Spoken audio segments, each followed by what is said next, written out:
बर'नि जायगायावनो बर'फोरा रैखाथि गैला।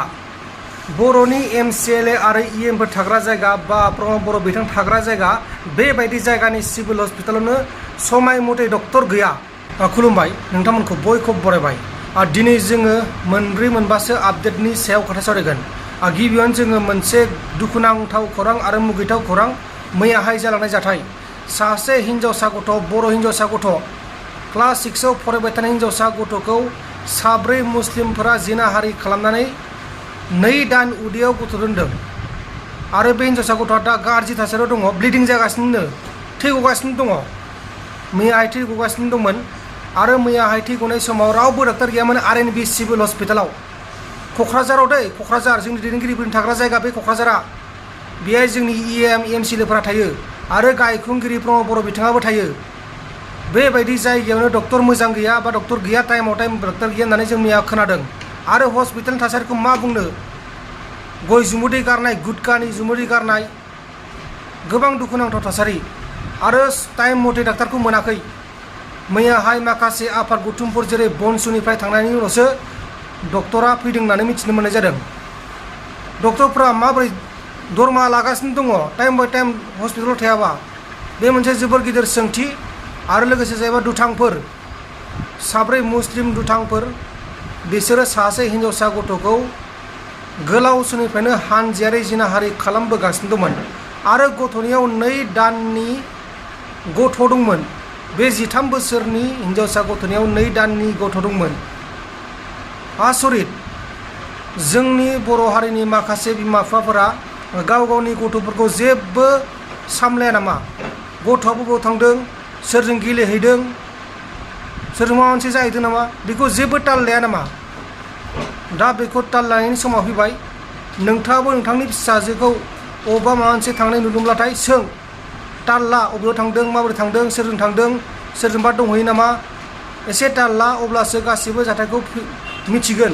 दा बिसोर सासे हिनजावसा गथ'खौनो हानजायारि जिनाहारि खालामदों। बर'नि जायगायावनो बर'आ रैखाथि गैला। ओरैबायदि खास्रि बिस्रि जाथाय। दा नोंथांमोना बे जाथायखौ नुफैनानै मा फोरमायनो सानो? दा जों बेयाव बड' नेसनेल स्टुडेन्टस इउनियननिफ्राय जे जाथाय जादों सावथाथियाव, बिराद दुखुनांथाव आरो इनहिउमेन जाथाय। बे जाथाया सासे माइनर 13 बोसोरनि माइनर गथ'खौ गें रेप खालामदों नन ट्राइबेल्सफोर। दा बिनि एगेन्स्टै जोङो माखासे इनफरमेसन लानो फैदोंमोन जे थानायावबो जोंना बनसुनि वार्कार्सफ्रा थांदों आरो इनफरमेसन लाहैनानै दा नैबे मेडिकेलाव सफैनानै जों ओरैबायदि मुगैथाव जाथाय जों नुफैबाय जे डाक्टारानो गैया। क'क्राझार सिभिल हस्पिटालाव जेला गथ'खौ माबायाव हस्पिटालाव सोदों, दा बेनि थाखाय गथ'खौ सिकित्सा खालामनो इमारजेन्सि माबायाव सोदोंमोन। सिकित्सा खालामनो डाक्टारानो 3 घन्टा लेटजोंसो गथ'आ ब्लिडिं जाबाय, गथ'आ सिरियास केस।